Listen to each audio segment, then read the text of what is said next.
O tema dessa noite é: por que choras?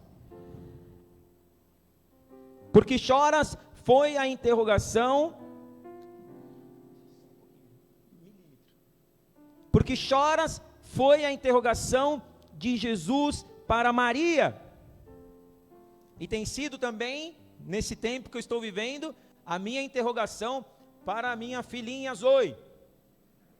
Ontem à noite mesmo, foi tão difícil, eu querendo descansar, saí daqui tarde, aqui da igreja, cheguei em casa, aí vai tomar banho, vai ver o que vai comer. Comprei a torta da tia do 148, ela levou para mim, comi a torta com frango catupiry rapidinho, para não precisar fazer janta. Aí na hora que eu fui dormir, ela...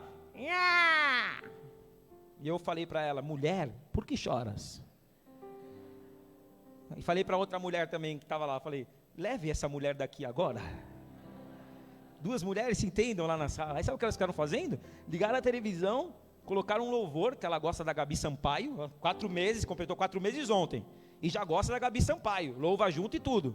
Aí ficaram as duas lá louvando, e eu dormindo, porque de manhã eu tinha que estar aqui na igreja, né?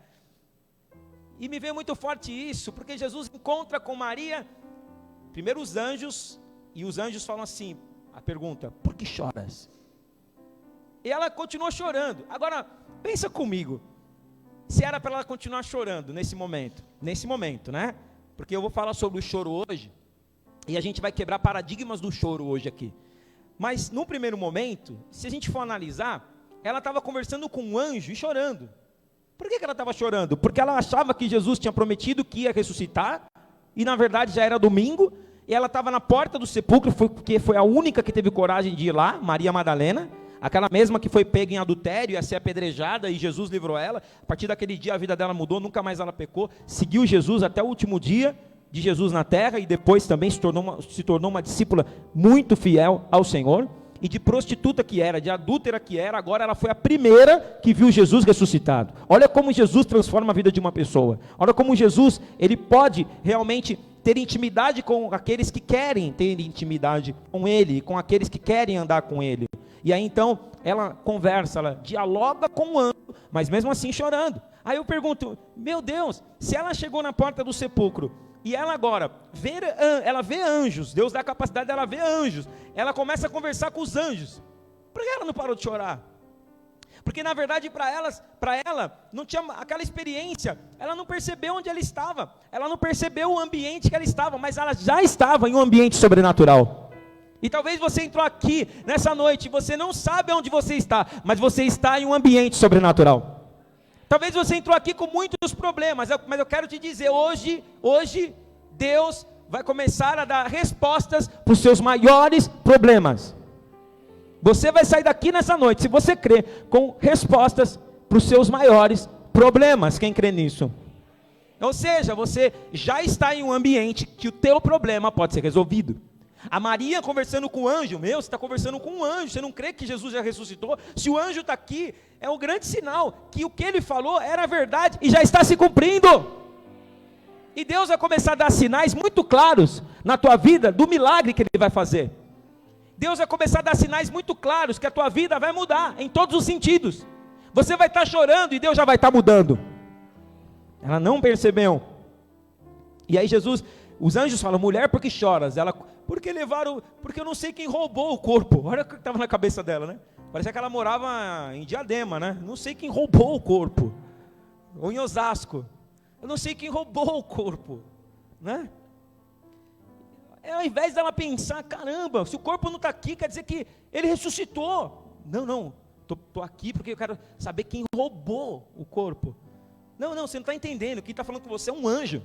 E o anjo está falando: ninguém roubou nada, fica tranquilo. Na verdade só está acontecendo o que ele falou que aconteceria. Ele falou que ele morreria na sexta, mas domingo de manhã ele já estaria de pé ressuscitado. Aí ela mesmo assim estava distraída. Simplesmente, quem aparece agora? Jesus. Jesus aparece para ela. E Jesus faz a mesma pergunta que o anjo fez. Porque se ela não creu no anjo, agora ela teria que crer no Senhor. Se você não crê no que eu te falar aqui hoje, o próprio Deus vai se revelar a você de uma forma que não vai ter como você não crer. Você pode até não crer em mim, e não deve crer mesmo, porque eu sou homem, mas você tem que crer no Espírito Santo que está falando nessa noite. E o Espírito Santo está falando a mesma coisa. Por que choras? Jesus falou para ela, mulher, por que choras? Aí ela fala, sabe que ela continuou com o mesmo discurso. Eu choro, poxa vida, você perguntou mesmo, acabei de responder, roubaram o corpo do meu Senhor, me fala onde colocaram que eu vou atrás. Eu não vou deixar ele ser roubado, ele vai ter que ter um enterro digno. E aí Jesus, ela não reconheceu Jesus, e Jesus agora falou, agora ela vai me reconhecer. Como que ela vai me conhecer? Eu vou chamar pelo nome. Vou chamar pelo nome. Aí ele fala assim, de uma forma que só ele sabia falar, e que ela conheceu durante a caminhada, durante o ministério dele, a forma dele chamar ela. E você conhece a forma que Deus fala com você. Você conhece, só Deus sabe como você é. O pastor não sabe, mas Deus sabe como você é. Deus sabe que você às vezes é difícil, Deus sabe que às vezes você é reclamão, reclamona, Deus sabe que às vezes você é incrédulo, Deus sabe que não é qualquer pessoa que você ouve, Deus sabe que você é chato, que você é chata. Ele sabe exatamente falar com você da maneira que você é. E aí ele reconhece quem você é. E você reconhece quem ele é. João capítulo 10, no versículo 9. Eu conheço, eu sou a porta. Aquele que entra por mim, entrará, sairá e será as pastagens. Eu sou o bom pastor. As minhas ovelhas reconhecem a minha voz. Quem não é ovelha não reconhece a voz. Mas quem é ovelha e sabe quem é o seu pastor, quando ele fala assim, não, essa voz entra em mim de uma maneira que não entra nenhuma outra voz. E nessa noite, a voz do teu pastor está falando aqui com você e te falando, ovelhinha, ovelhinha, por que choras? Olha para quem está do seu lado e fala, ovelhinha, ovelhinha, por que choras? Existem vários motivos que levam a pessoa a chorar. Uma perda faz uma pessoa chorar. Uma lembrança boa faz uma pessoa chorar, porque ela viveu um momento bom e agora não está vivendo um momento muito ruim, ela lembra dos momentos bons e chora. Ou uma lembrança ruim faz uma pessoa chorar, porque ela agora fala, pô, ela ficou traumatizada por aquilo que ela viveu. Uma decepção faz uma pessoa chorar. Uma traição leva uma pessoa a chorar. Quando a pessoa chega ao ponto da lágrima sair do olho, é que machucou. Porque quando não machuca, a lágrima não sai do olho. E o choro, ele vem quando muitas vezes dói na gente. Quando dói a gente chora, quando não dói a gente não chora. É por isso que muitas vezes a gente não tem noção do que é estar num leito de hospital. A gente não tem noção do que é ter uma enfermidade irreversível. A gente não tem essa noção, porque se a gente tivesse essa noção, a gente choraria. E agora tem muita gente que está passando por uma situação como essa e está chorando. Só que a nossa vida continua normal. A gente segue a nossa vida normal, como se na verdade vamos fazer tudo o que a gente quer hoje, porque a gente não sabe se vai ter amanhã. Mas eu pergunto, e os que choram? Eu ainda vou tocar nesse assunto durante essa palavra. Mas há um jargão humano, há um jargão familiar que diz que homem não chora. Quem já ouviu falar? Quem seu pai te ensinou? Ó, homem não chora, hein? Minha mãe veio de manhã hoje tomar Santa Ceia.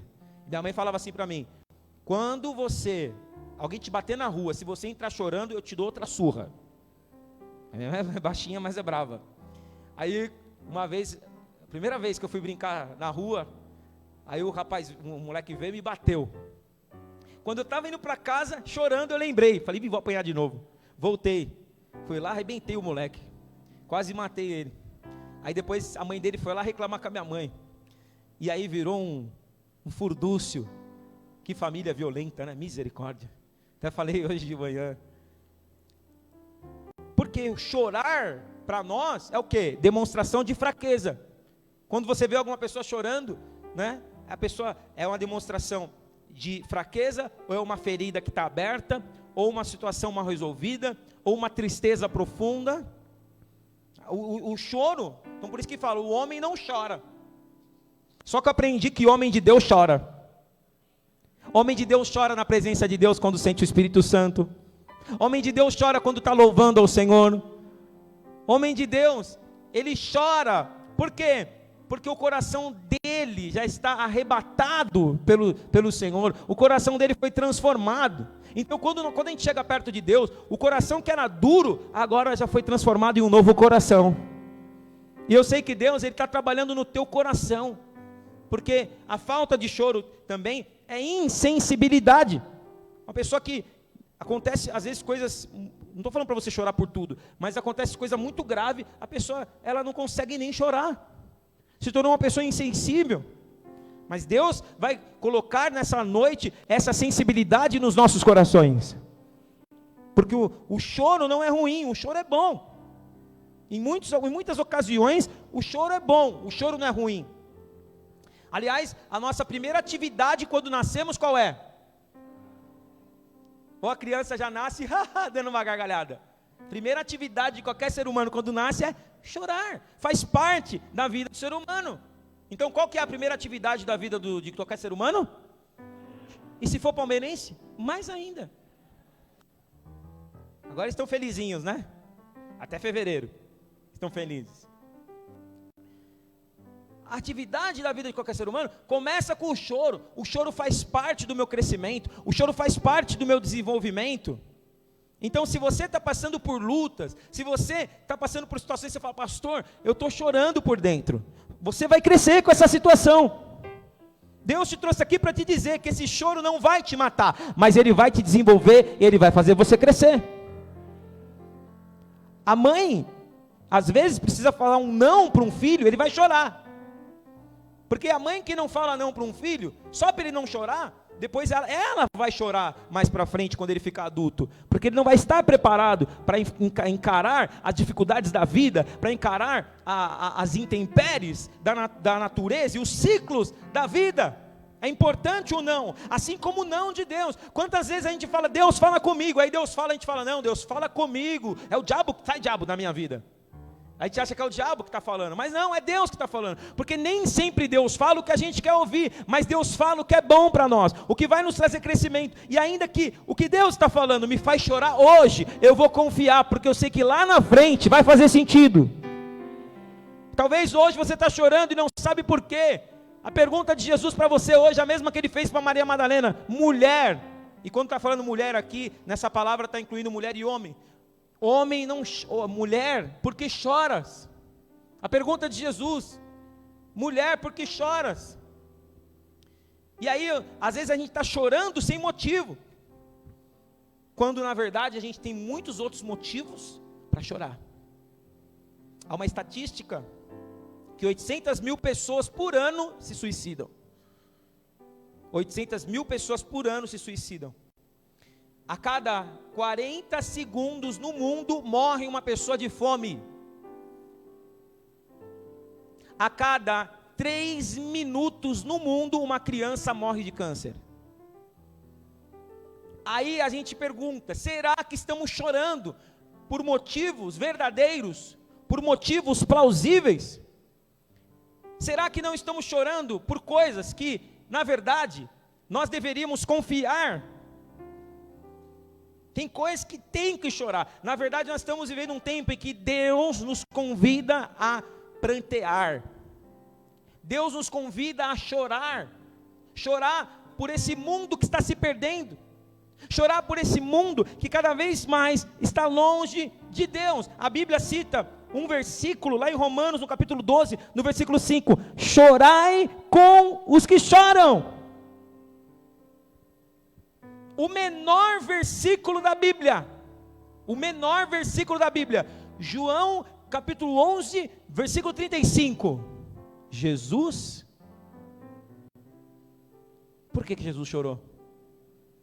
Lázaro morreu, o amigo dele morreu, ele cumpre o que ele mesmo ordenou, chorai com os que choram. Nós estamos vivendo um mundo egoísta, um mundo insensível, um mundo em que as pessoas, elas só querem o bem para elas. Elas veem alguém caído, ao invés de estender a mão, ela prefere apontar o dedo. E Jesus está nos convidando. E o que o choro representa então, igreja? O choro representa urgência. É urgente. O chamado de Cristo hoje para nós é como exercício físico. Se você não faz por bem, você vai ter que fazer por mal. Você escolhe quando é que você vai querer fazer. Tem gente que fala assim, não, pastor, eu não gosto de fazer exercício. Até que começa o colesterol a aumentar, a gordura a aumentar, aí chega no médico, o médico fala, agora você tem que andar. Agora você tem que andar, agora você tem que comer, faz um prato colorido, aí a pessoa tem que mudar a sua rotina. Não é mais porque ela quer, mas é porque ela precisa. E assim também é estar na presença de Deus. Até o momento, nós podemos escolher, as pessoas estão escolhendo, mas vai chegar uma hora em que as pessoas vão precisar, vão querer e não vão ter. Como nos dias de Noé, eu tenho falado aqui, Mateus capítulo 24, leia Mateus capítulo 24. Mateus capítulo 24 é mais atual que o jornal que vai sair amanhã. Porque fala que nos últimos dias aconteceria tudo o que está acontecendo. E os últimos dias seriam como os dias de Noé. Como foram os dias de Noé? Quando Noé estava construindo a arca. Noé falou que ia chover, mas ninguém acreditava. Mas Deus falou, constrói a arca, porque eu vou mandar um dilúvio. E quem estiver dentro da arca vai ser salvo. E quem estiver fora da arca, que não aceitar, vai morrer. E a gente não está vivendo dias parecidos? Eu falei, aqui, essa igreja aqui, não é para ser mais uma igreja. Aqui não é igreja para a gente esquentar o banco. Aqui não é igreja para a gente cumprir uma obrigação religiosa, para dizer, não, eu sou evangélico. Falar que é evangélico, qualquer um fala que é. O que é a igreja hoje? O que representa a igreja hoje? Para que a gente veio aqui? Porque a gente crê que aqui é uma arca de Noé, não do que o dilúvio que vai vir, mas do fogo que está prometido que vai vir sobre a terra, e só quem fazer parte da igreja, não física, mas da igreja de Jesus Cristo espiritualmente, vai ser salvo. Eu não vim aqui para cumprir uma obrigação, para ver se o louvor foi bom, para ver se o louvor foi ruim, para ver se o pastor falou coisas bonitas, ou se ele falou coisas feias, ou se eu gostei do culto. Aliás, culto a gente não gosta, né? Culto é Deus que gosta. Deus é que tem que falar, não, foi bom, foi ruim, porque a gente que está oferecendo. Então a gente precisa começar a entender a urgência. Se nós entendêssemos a urgência, a gente evangelizaria todo mundo que a gente conhece. Porque daqui a pouquinho, irmãos, daqui a pouquinho aquela porta, vou falar a representação da porta física, tá? Mas daqui a pouquinho a porta fecha, e depois que a porta fechar não entra mais ninguém. Quem está entendendo a palavra? Depois que a porta, então graças a Deus, que você já está aqui dentro e eu estou aqui dentro, porque se Jesus voltasse hoje, nós seríamos arrebatados com Ele em glória. Graças a Deus, que nós já estamos aqui dentro, mas não é motivo de festa e de alegria, somente, vamos nos alegrar pela nossa salvação, mas vamos chorar, por aqueles que estão se perdendo. Tem muita gente se perdendo. Tem muita gente que não sabe que Jesus ressuscitou. Tem muita gente que não teve a oportunidade de ir no túmulo e falar, nossa, ele não está mais aqui. E ele fala, por que choras? Tem muita gente chorando por falta de Deus. Tem as pessoas que estão aí fora, elas têm um vazio muito grande. E sabe que o que pode preencher o vazio das pessoas não é a religião, não é ser crente, não é ser evangélico, é só Jesus. É só Jesus que pode preencher o vazio de uma pessoa. É tempo de nós refletirmos. Por isso que as minhas pregações mudaram. As minhas pregações agora não são mais triunfalistas, não são mais só falar de vitória, não é mais falar só de conquista, não é só falar de prosperar. Aliás, veio uma irmã hoje visitar a igreja de manhã, e ela falou que ela veio o caminho inteiro falando, Deus, se o pastor falar só de prosperidade, eu vou embora. Se o pastor falar só de prosperidade, eu vou embora. Ela se danou, porque ela chegou aqui, eu só falei de salvação. No final do culto ela falou, pastor, que igreja abençoada, que palavra. Por quê? Porque hoje em dia o que a gente vê, a publicidade gospel é, faça um voto e Deus te abençoará, faça a campanha da vassoura que limpa, faz a campanha, campanha de tudo. Estão criando ídolos, terrenos, materiais. Mas o que eu quero falar? Eu quero falar que o Cordeiro venceu. Eu quero falar que o Cordeiro morreu na cruz há 2022 anos atrás. Ele sofreu, ele foi humilhado, ele foi cuspido, ele foi pregado numa cruz. Para quê? Para que nós tivéssemos paz com Deus, aleluia. E hoje nós temos um encontro verdadeiro com Deus através de Jesus Cristo. Esse deve ser o motivo da nossa alegria e o propósito da nossa vida. Chorar representa urgência, chorar representa gravidade, chorar é sentimento empático. O que é um sentimento empático? É você sentir o que o outro está sentindo, É você não estar bem quando o outro irmão não está bem, você chorar junto com ele, você fala, conta para mim, se eu não puder te ajudar em dinheiro, mas eu vou te ajudar com oração, eu vou te ajudar, a tua família vai ser restaurada, o teu casamento vai ser restaurado em nome de Jesus. Por que choras, mulher? É chorar um no ombro do outro, é ter alguém para contar no dia difícil, é ter um amigo, não de churrasco, mas é ter um amigo verdadeiro, que vai se preocupar com você de verdade, e que vai estar com você não só nos momentos bons da tua vida, mas vai estar com você nos momentos mais difíceis, porque no dia que você mais precisa, cadê os seus amigos? Cadê as suas amigas? Cadê as pessoas que você conta os seus segredos? Cadê as pessoas que você até despreza a tua própria família para agradar amigos? E cadê essas pessoas? No dia que você mais precisa, você não encontra elas. Mas quando você está na igreja, quando você encontra pessoas verdadeiras, aí você encontra não só amigos, mas você ganha irmãos. Você pode contar com esses irmãos. A Bíblia nos convida várias vezes a chorar. Joel capítulo 2, versículo 12, diz assim: ainda assim agora mesmo, diz o Senhor, convertei-vos a mim de todo o coração, com jejum, com choro e com pranto. Não adianta chegar diante de Deus e chegar irreverentemente. Acabei de falar na oferta, o cara, por ele desprezar a arca, o significado, a importância, a santidade de Deus, ele morreu. E tem muita gente que está se aproximando de Deus, mas de qualquer maneira não dá a reverência devida ao Senhor, não ama ao Senhor verdadeiramente. Eu não amo ao Senhor pelo que Ele é, eu amo ao Senhor só por aquilo que Ele pode me dar. É um relacionamento de interesse. As pessoas estão se relacionando com Deus por interesse. Então eu vou na igreja onde Deus vai me dar o que eu quero receber, e Deus, Ele está cansado disso. Estou aqui como representante dEle, te falando a verdade. Deus está cansado de gente interesseira. Deus não está procurando gente interesseira. Deus não está procurando pessoas que só querem o que Ele pode dar, mas Deus está procurando pessoas que buscam a Ele pelo que Ele é.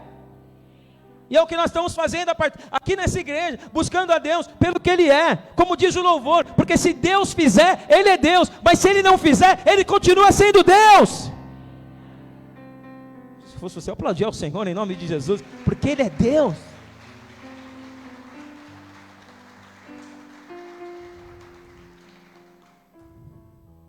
Mateus capítulo 13, abra sua Bíblia rapidinho, já estou terminando. Mateus capítulo 13, versículo 40, olha o que a palavra de Deus fala.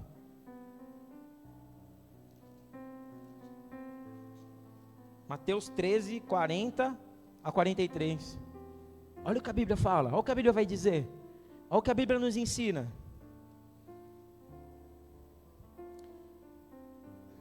Quem aqui tem familiares que ainda não conhecem a Jesus? Você fala, pastor, só a graça, às vezes eu choro por eles, eles ainda não têm um coração aberto. É triste, não é, irmãos? Só que há uma promessa sobre a nossa família, que a nossa família vai ser salva. Atos 16, versículo 31, crê no Senhor Jesus Cristo, será salvo tu e a tua casa. Mateus capítulo 13, versículo 40, quem achou? O que diz? Leia comigo, irmãos. Pois assim como o joio é colhido e lançado ao fogo, assim será na consumação do século. Mandará o Filho do Homem os seus anjos, que ajuntarão do seu reino todos os escândalos e os que praticam a iniquidade, e os lançarão na fornalha acesa, e ali haverá choro e ranger de dentes. Então os justos resplandecerão como o sol no reino do seu Pai. Quem tem ouvidos para ouvir, ouça. Ele está falando que Deus mandará os anjos para resgatar aqueles que aceitaram o sacrifício de Cristo, aqueles que fazem parte da igreja espiritual, porque senão a gente vai achar que só a nossa igreja vai ser salva. Isso daí é uma burrice, como muitas vezes tem religiões aí que não chama a gente de irmão, chama de primo, porque acham que só eles vão para o céu, só porque usam um véuzinho na cabeça, e só porque o homem não senta perto da mulher, então acham que a gente não vai para o céu. Eles estão enganados, e lá no céu nós vamos ter muita surpresa. Vamos ter muita surpresa. Tem pessoas que a gente acha que vai estar lá e não vai estar. E tem pessoas que a gente fala, não, nunca vai estar. E às vezes a pessoa no último segundo se arrependeu e vai estar lá. Mas a palavra fala que aqueles que escolherem errado, aqueles que não decidirem por Cristo, eles vão para um lugar, olha o que está falando no versículo de número 42. o lançarão na fornalha acesa, e ali haverá choro e ranger de dentes. O evangelho que não é o evangelho pregado, que não fala de céu e inferno, é um evangelho mentiroso, é um evangelho anátema, é um evangelho Nutella. Evangelho raiz é que fala de céu e inferno, porque existe. Como tem gente que fala assim: ah não, uma vez salvo, sempre salvo. Mentira, não conhece a Bíblia. Hebreus capítulo 10, a partir do versículo 24 até o 26 fala: se depois de ter conhecido o Senhor e Salvador, perdoador dos nossos pecados, voltarmos à velha vida, aos velhos rudimentos, não há para nós expectativa de salvação, mas sim de ardor e fogo eterno. Nesse lugar haverá choro, nesse lugar haverá ranger de dentes, nesse lugar haverá pranto, desespero. Aí você fala assim: pastor, a minha vida não tem sido fácil, eu tenho passado por aflições, eu tenho chorado em muitos momentos. Você está chorando aqui, porque lá, nesse lugar onde vai ter ranger de dentes, o teu pós não vai ser lá, o teu pós vai ser na eternidade, com Jesus Cristo. Porque a Bíblia fala que se lá, nesse lago, vai ter choro, vai ter ranger de dentes, vai ter desespero, lá com Jesus em Apocalipse. Abra sua Bíblia comigo em Apocalipse 21, no último livro da Bíblia, Apocalipse. Apocalipse 21, versículo 4, olha o que a Bíblia fala. Apocalipse 21, versículo 4.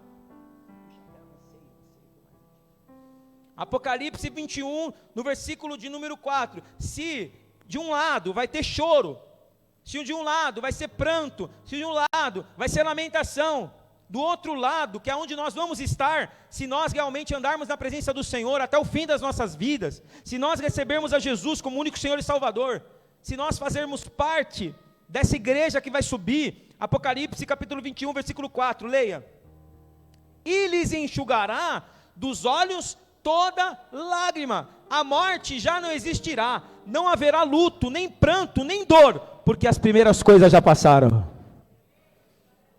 Porque ali não haverá morte, nem pranto, nem dor. De um lado, choro e ranger de dentes. Do outro lado, há uma paz que excede todo o entendimento. De um lado, muito desespero. Do outro lado, total tranquilidade e calmaria. Na presença do Rei dos Reis, do Senhor dos Senhores. E Ele está falando para você, hoje, nessa noite, a mesma coisa que falou para Maria. Por que choras? Ainda que você chore agora, está garantido, lá no futuro, eu enxugarei dos teus olhos todas as suas lágrimas. E Jesus fala em Mateus capítulo 5, versículo 4, felizes são os que choram, pois serão consolados. E eu termino essa palavra com a visão que João teve. João, em Apocalipse, ele tem uma visão de um livro. O livro estava fechado com 7 selos. Esse livro era o livro da vida. E ele olha para o livro e ele começa a chorar. Porque ele diz assim: ninguém, a voz diz para ele, ninguém foi achado digno de abrir o livro. Ou seja, se ninguém abre o livro da vida, ninguém pode ser inscrito nele, ninguém é salvo. Mas aí vem uma voz que diz assim para ele: pare de chorar, João, porque o leão da tribo de Judá foi achado digno, e não é que ele vai abrir, ele já abriu o livro. E agora, todos os dias, quando uma pessoa ouve a palavra de Deus, o sacrifício de Cristo, se batiza nas águas, o anjo pega, e minha tia falava que era com penas de ouro. Que ela gostava de glamour, né? Então, penas de ouro, mas é penas de ouro mesmo. Então ele pega aquela caneta, e quando a pessoa aceita Jesus como único Senhor e Salvador da sua vida, ele põe o nome daquela pessoa no livro que é chamado Livro da Vida. E um dia, quando a 7ª trombeta tocar, porque vai tocar a 7ª trombeta e Jesus voltará, do Oriente para o Ocidente, como um relâmpago ele passará. para buscar a sua igreja, arrebatar, a Bíblia fala que os mortos em Cristo ressuscitarão primeiro para a vida eterna, e nós, se estivermos vivos, seremos arrebatados com Ele nas alturas. Oh, eu posso ouvir um glória a Deus, a igreja. Oh, rebachuri cantarás. Ressuscitaremos. A Bíblia fala, até os mares devolverão os mortos. Olha só, quem morreu afogado, mas cria em Cristo, vai voltar das profundas águas do mar, para viver eternamente com Cristo Jesus. Oh, xarabacantorebarás. Então nós temos até a nossa morte vai ser diferente, porque para muitos a morte é o desespero do pós, para nós é a certeza, é a esperança de que nós vamos encontrar com o nosso Senhor, o nosso Cordeiro, que morreu por nós. Então quando uma pessoa, ela se converte, o nome dela é escrito no livro da vida. Quando a 7ª trombeta tocar, quando a 7ª trombeta tocar, sabe o que vai acontecer? Não haverá dúvidas. Até o momento que Maria, quando o anjo falou, porque choras, e não falou o nome dela, ela duvidou. Mas no momento em que Jesus disse, Maria, na hora ela falou, mestre. Aleluia. E a mesma coisa vai acontecer conosco. Até o momento em que ele não falou diretamente o nosso nome, a gente às vezes até duvida, a gente esmorece nessa vida, a gente cai, a gente levanta, mas haverá um dia em que ele falará, nome por nome, nome por nome, o teu nome escrito no livro da vida, ele falará, e você então terá certeza, eu estou salvo.